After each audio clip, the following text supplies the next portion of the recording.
Music, dance, theater. It's time to take a seat on the aisle with Tom Alvarez. Hear from performers, producers, presenters, and creators who enrich our lives in the performing arts. Who's on stage? Here is Tom Alvarez to introduce you.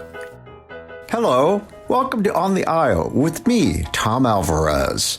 My guest on today's episode is popular and critically acclaimed jazz and soul singer, pianist, and songwriter Tony DeSare. Performing with infectious joy, wry playfulness, and robust musicality, he has brought his fresh take on old school class around the world. Join me now as I go on the aisle for a conversation with Tony, who is named Rising Star Male Vocalist in Downbeat Magazine. Hello, Tony. How are you? Hey, Tom. It's great to see you again. It's nice to have you as a guest on my podcast. You've been on my mind for a long time. And as I told you before we started this call, that I wanted you to be a guest for some time. And then I realized, coincidentally, you're going to be in Indianapolis this weekend. So tell us why. Well, I'm here to do a brand new show. We're premiering a show with Frankie Marino, who's also a piano player, singer, and Vegas star, and the Indianapolis crowd is familiar with him because he's been here doing Yuletide a few times, as well as some of his own shows. So yeah, we're doing that. It's a dueling piano show that we're doing for the first time this week. So it should be fun. Yeah, Frankie's on his way in right now. So. Frankie, yes, I saw him in Yuletide last year. He is the Las Vegas performer, is he not? Or he Right. performs in Las Vegas frequently, is that right? Yeah. What's your history with Frankie? Well, we first worked together for when the Sinatra Centennial happened in 2015. We actually did shows together with Stephen Reinecke, who had us perform in the New York Pops in Toronto and a few other orchestras. And Jack also had Frankie and I on a Sinatra show. So we worked together several times in 2015 and 2016. And yeah, I mean, at first, I think we were both like, who's this other, Italian piano player singer? Like, who is this guy? Then quickly we became friends, and he's almost like the brother I never wanted. But That's great. Yeah. Well, that tells me you guys probably have a lot of chemistry, do you not? Yeah. Well, that's why Jack, even back then, Jack said we should do a show with just you two guys because you have such a great stage chemistry. I mean, even though we play and sing together, we're such different personalities. He's like the ultimate extrovert. He's just completely like unleashed onto the world when he's on stage. And I'm a little more introverted, a little more serious, but we each have our own style. But when you put those together on stage, it's kind of an interesting combination. Sounds like a yin and yang to me. Yeah, that's the idea. So what's the program without giving it all away? What can people expect to hear? Well, it's a combination.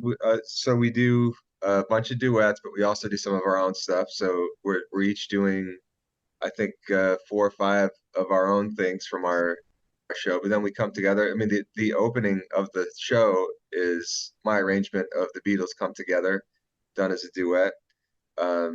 We're doing like Piano Man together.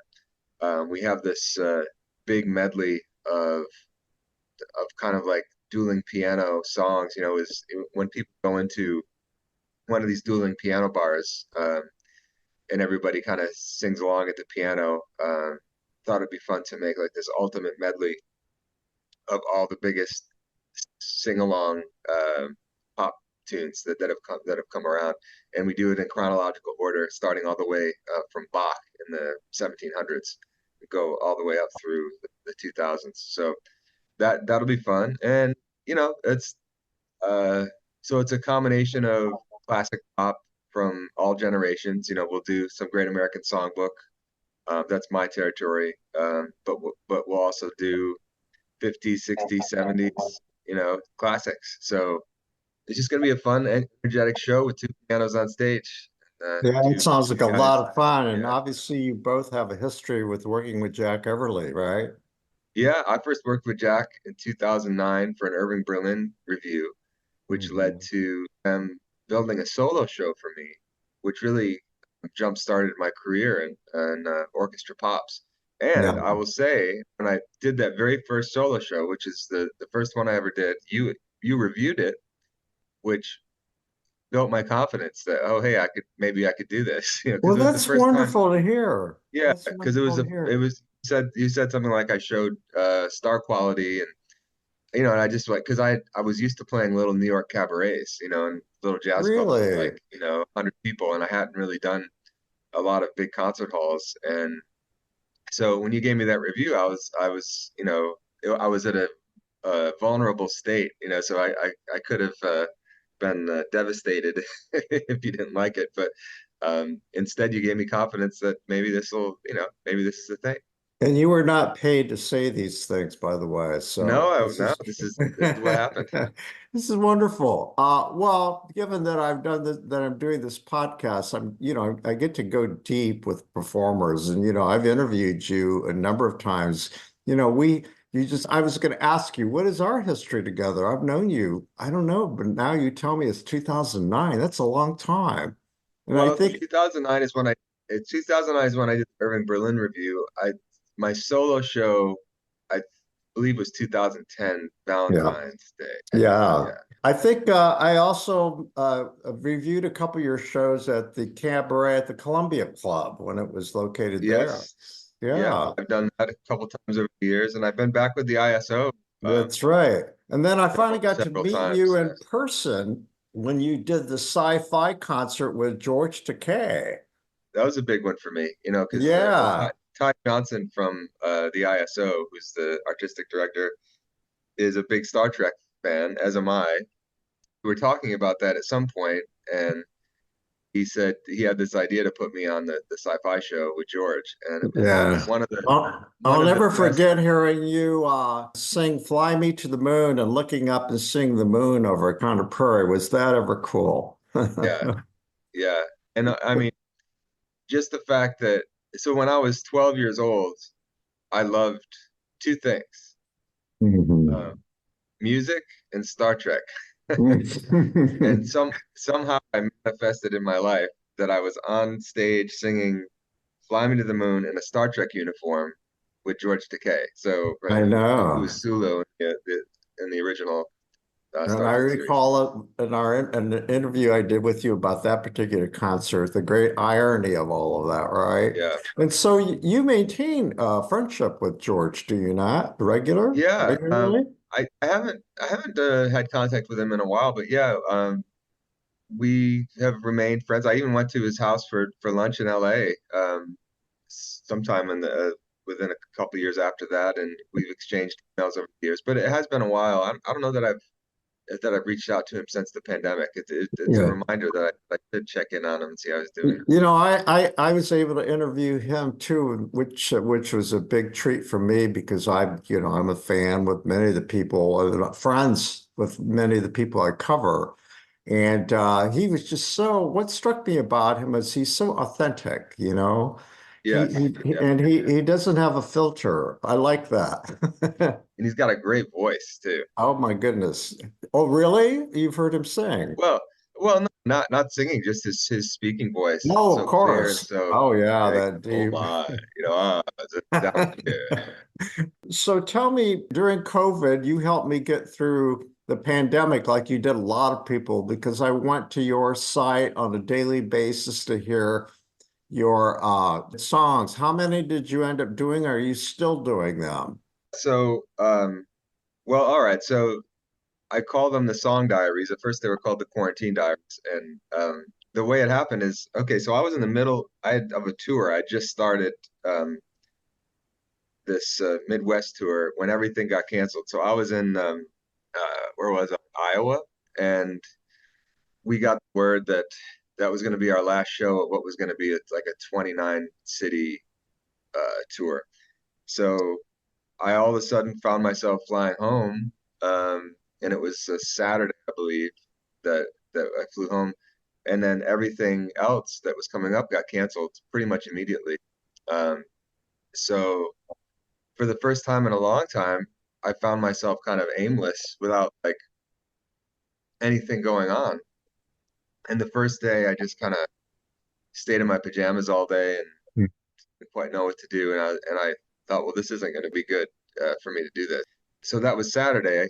I think maybe I came home on the Friday, and then Saturday I just didn't do anything. And Sunday I was like, well, let me get up, get ready as if I'm kind of going to work, and go down and record something and video it and just put it out.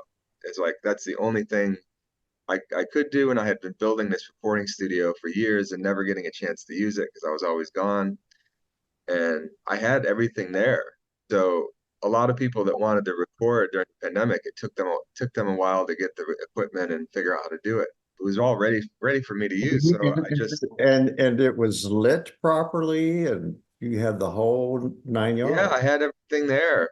So I And just wasn't your so purpose also, you also put all that together too because you planned on bypassing the labels and just releasing your own music out on the internet, yeah, right? well, yeah. So first day, I just wanted to record something and share it that would comfort people a little bit. I recorded "Wrap Your Troubles in Dreams," and then I put it out, not thinking I was going to do it again. Really, I didn't know what I was going to do, but so many people um, responded to it and wrote comments that day, and it felt so good to have a connection with people.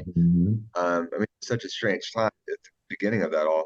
So the next morning, I was like, I'm going to do it again. I'm going to pick another song, and then I did it again and again. And I did it for 100 days straight without taking a break.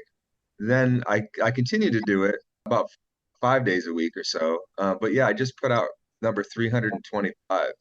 Have you tracked about, did that expand your fan base and did it Oh go all yeah, over the well, world?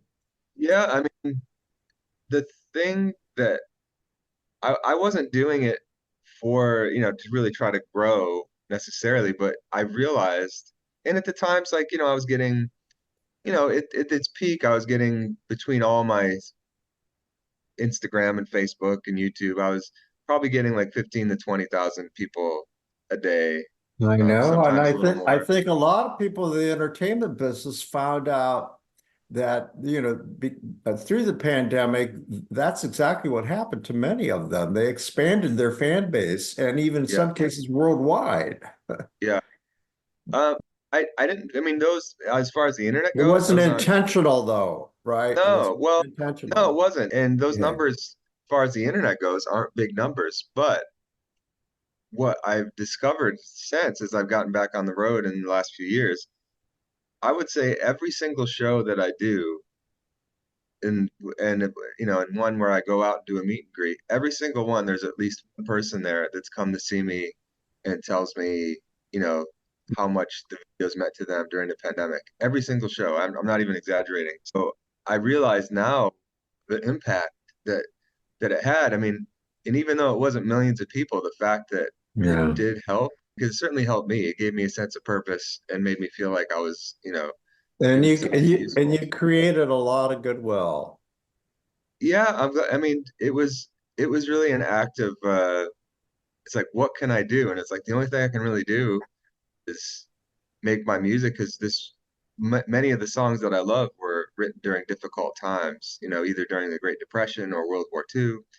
So I thought, well, maybe these songs can help people now. I mean, and it served also a purpose for me just as a musician and of the skills that I do, because I've always wanted to be a better singer for recording and player for actually recording. So one of the things you'll notice about those videos is there's no editing. I just sat down and played Yeah. one take. It was like going to the gym every day for music. I never recorded that much, and I started to really get better at it around video 150, I would say. Yeah. So as far as your current activities, keeping busy, are you? I looked at your calendar and it's like you don't have any breaks. You're going Yeah, from here to there. very grateful to be back doing it, and I'm busier than ever. Yeah, I mean it's Hmm. And I also saw that, again, ironically, coincidentally, I recently, and it's for an upcoming show with Michael Feinstein and Ted Firth. I saw that you and he did an album together. Well, Ted and I have known each other since third grade. We're from the same little town, and Really? yeah, we're from the same little town in upstate New York. I was in every class with him Oh my all throughout gosh. school. I was the best man at Ted's wedding. So yeah, Oh Ted and I my, go way back. I had no idea. Wow. And the name of the album. The name of the album is Lush Life. And when did you guys release that?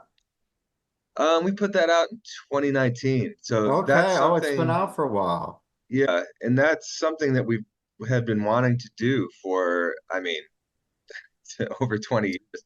And we talk about it. We should do an album together, and we both wanted to do it. And then finally, How did that work? Did he accompany you singing or did you both play yes, together or what? yeah. So he is brilliant, as you know, at what he Yeah. does, and his greatest gift is sensitive, playing behind a vocalist, especially on a ballad. And that's something that he's just got a amazing harmonic sense and Mhm. vocabulary, which is stuff that I don't. I'm a little more based in, like boogie woogie and stride. It's piano is kind of like my fortes, and playing swing. But if I'm singing something like Lush Life, I really need a Mhm. piano player like Ted that Mhm. can do it. I So think one of the shows I saw you in with the ISO is when you did the I Love a Piano theme. And yes, boy, it's you more know my how to, you knocked that one out of the ballpark. yeah. That's like, That's more my that is your strong milieu, point. isn't Yeah. it? Yeah, So yeah. so yeah, we recorded. He came to my house in Atlanta, and we recorded it all there. Now, the interesting thing about that album, and the indicator of just how talented Ted is, we recorded all those without even discussing the arrangement. We just picked a key, and he played an intro. I sang it. We've always had good musical chemistry, and I recorded all those too. So all those songs have a video that go with it. That's the actual live performance. In your So friendship, at any point, do you like look at each other and say, "Hey, man, can you believe it that we're doing this and we've known each other that long?" yeah, I mean, yeah. I've said to him, it's like even if we didn't grow up together, if we both got into this little niche of the business, we'd know each other anyway. That So is even just such a yeah, great story, Tony. Yeah, so you're a composer as well. And are you working on anything right now? Any TV shows? I know you were doing Hallmarks or Lifetimes, were you yeah. now? So yes to both of those questions. So um, I've done 5 movies for Hallmark and Lifetime, a couple Christmas movies, and a few thrillers. The thrillers are really fun. Um, I've, I'm scheduled to do one set in London in June, I believe for Hallmark. But the thing that I'm doing that's new for me that I'm excited about is so I have a lot of songs that I've written over the years, as well as new songs that I'm writing. And I finally found a way, partly because of what I learned from scoring movies, partly because of just learning to record myself better. So I put out my first single with a full kind of it's a recording with full orchestra, big band and strings. I put that out about 6 weeks ago. So, Tony, you've been kind enough to share some of your music today on the show. So, what's this first piece we're going to hear? The first one is the single that I released about 6 weeks ago. It's called Paris Always Will Have You, and I wrote it after a trip to Paris that the band and I took when we played the jazz club, and I just fell in love with the city and wrote this song a couple weeks after.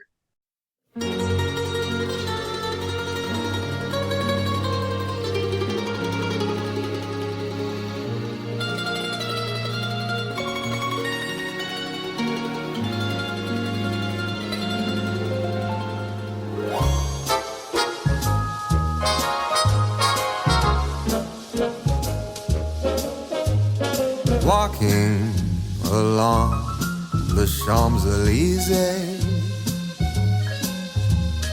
I wandered by a small cafe,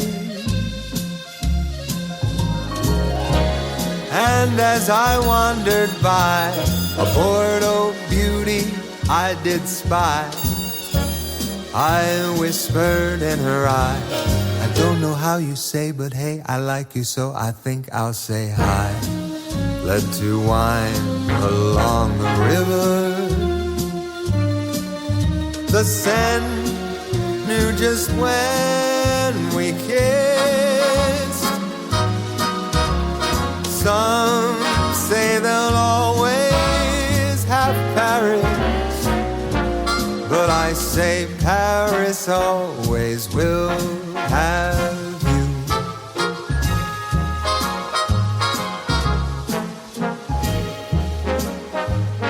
Every street light a masterpiece,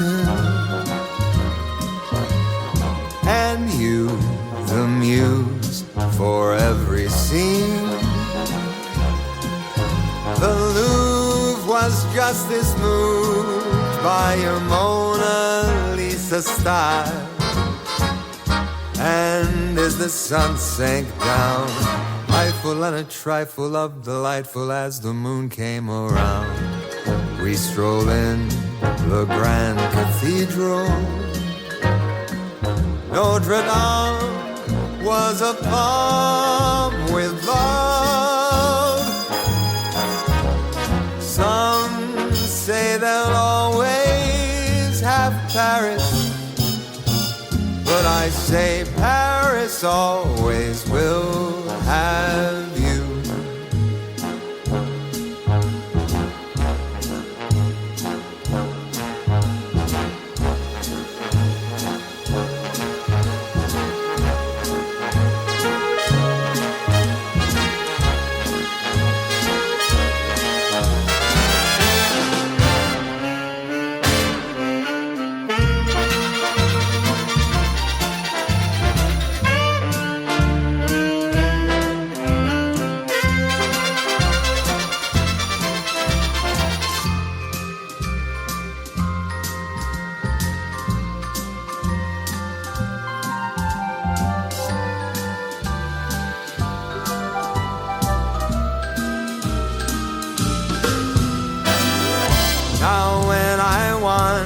Back to Paris,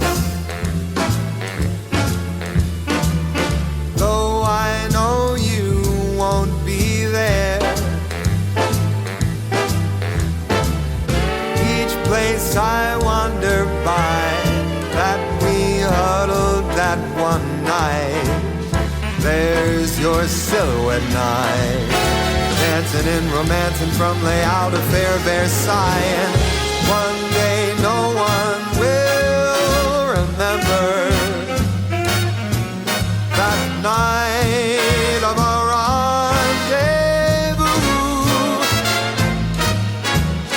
but somewhere in the lights of Paris will burn the memory of you. Yes, some say they'll Paris, but I say Paris always will have you and me, just we.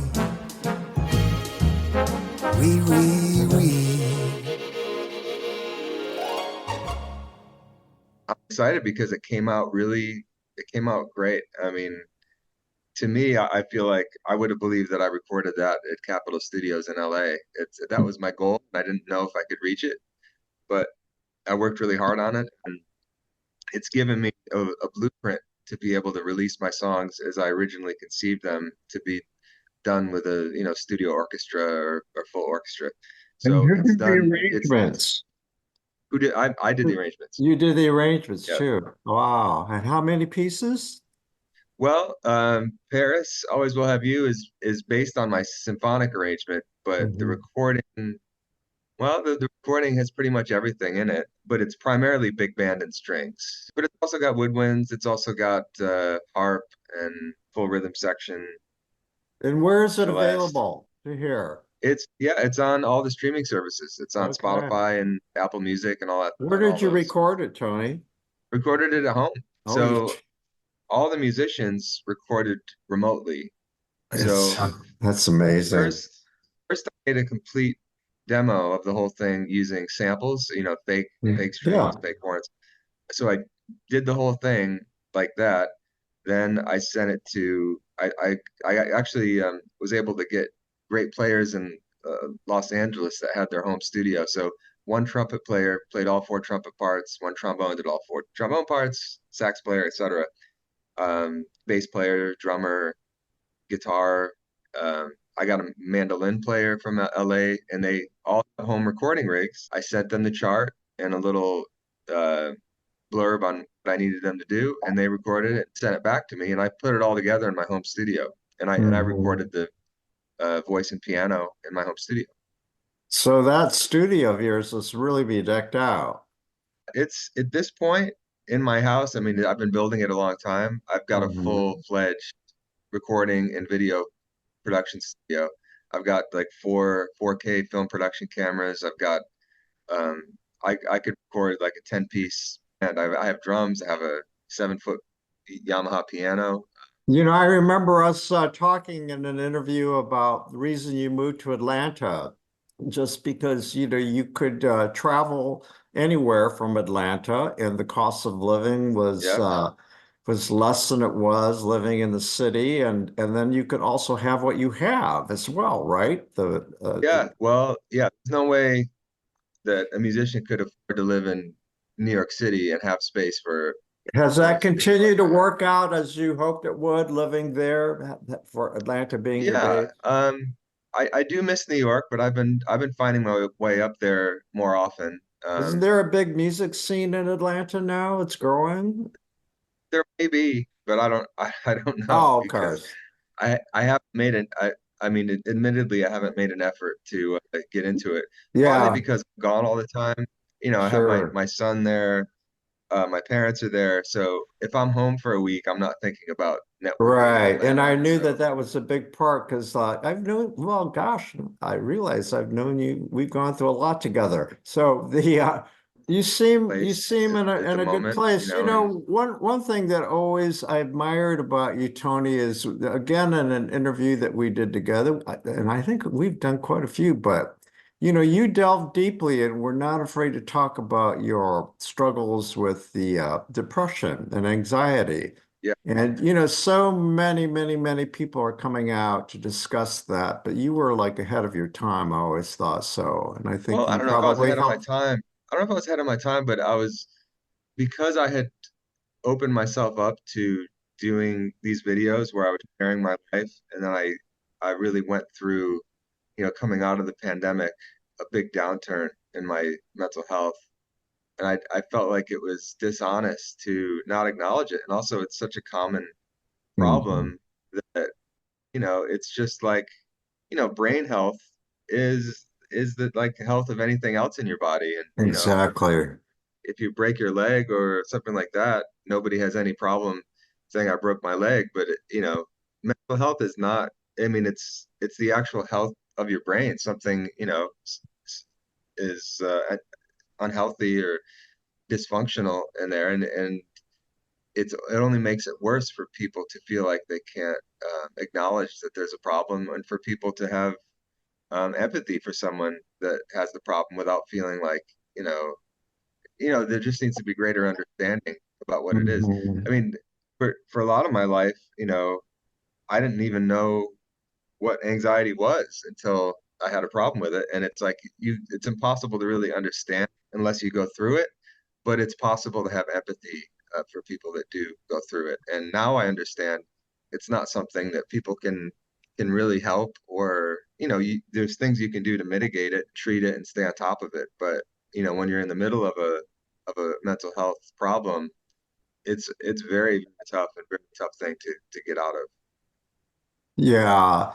Well, listen, I want to be respectful of your time, and thanks so much for helping me make this happen at the last minute. But what can you tell people to expect, people who've never seen you or Frankie perform together, what they can expect? You have a lot of fans here, so I know they're quite aware of the kind of entertainer you are. But what about those who haven't discovered you yet? What can you tell Well, I would say the bottom line for my shows is, when I do show, I want I want people to have a great time and feel like they've just experienced something special and fun and touching. And my whole goal anytime I do a show is to give a complete kind of experience of emotions and just, I mean, and I've been doing this a long time and have kind of really uh, thankfully gotten a lot better at all these things that I'm doing at the show. But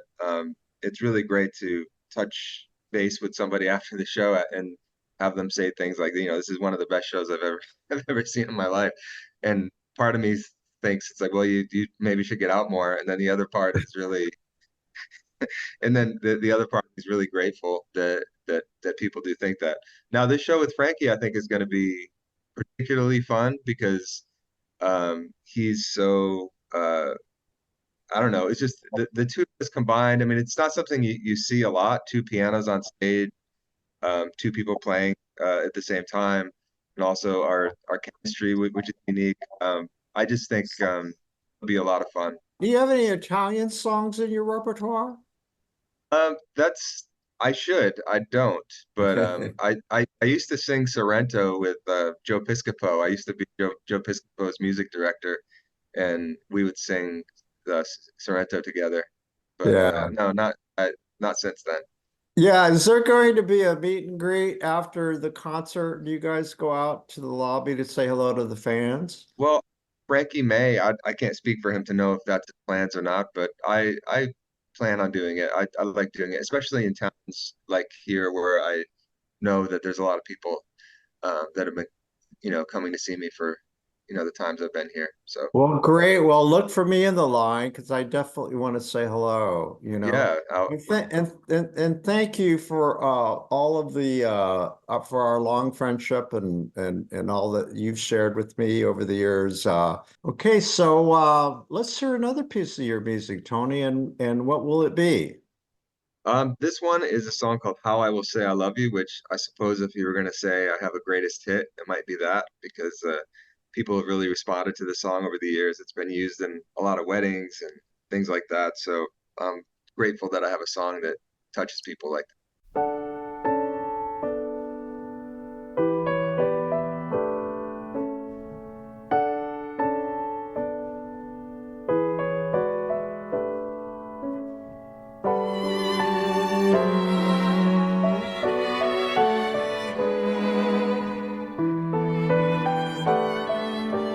Sing the blues, I'll listen intently.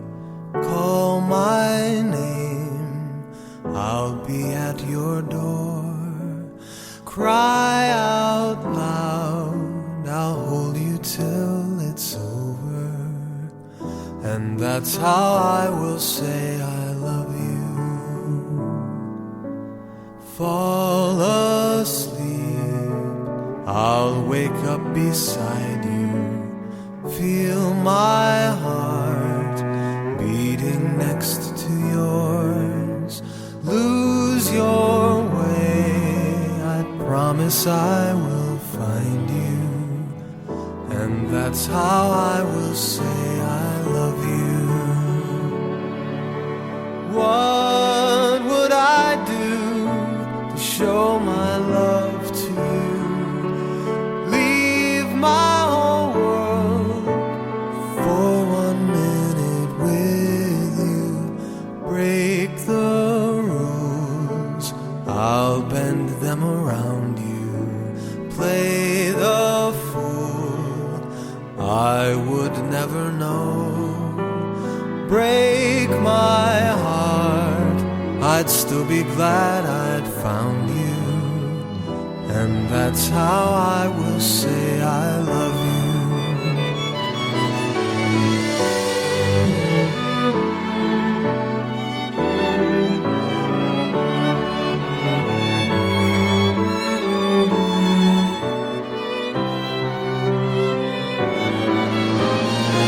Break the rules, I'll bend them around you. Play the I would never know. I'd still be glad I'd found you. And that's how I will say, I know I'll always stay. And that's how I will say I love you.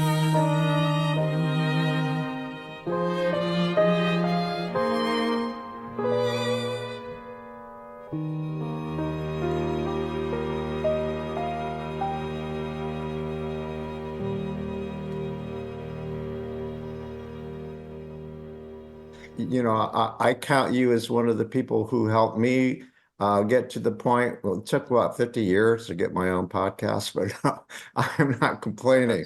But anyway, I'm grateful to so many people who come through Indianapolis. I believe it has become a real entertainment hub. That truly has. Thanks to people like Jack Everly and Michael Feinstein and others. You know, I think Indy is no longer just a flyover. So I agree. Yeah, it's a great time. It's great to have you here or coming here.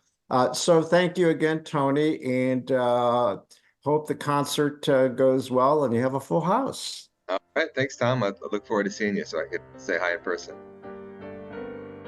For tickets to the Frankie Moreno and Tony DeSare Dueling Pianists Pops concert presented by the Indianapolis Symphony Orchestra on Friday, March 15th and Saturday, March 16th at the Hilbert Circle Theater, visit indianapolissymphony.org. Who will take center stage on the podcast next? Your seat on the aisle with Tom Alvarez awaits. Follow Tom on Facebook, Instagram, Twitter, and TikTok, and make sure to visit tomalvarez.studio. Watch Tom every other Thursday on Lifestyle Live on Wish TV, and make sure to listen every week here on the All Indiana Podcast Network.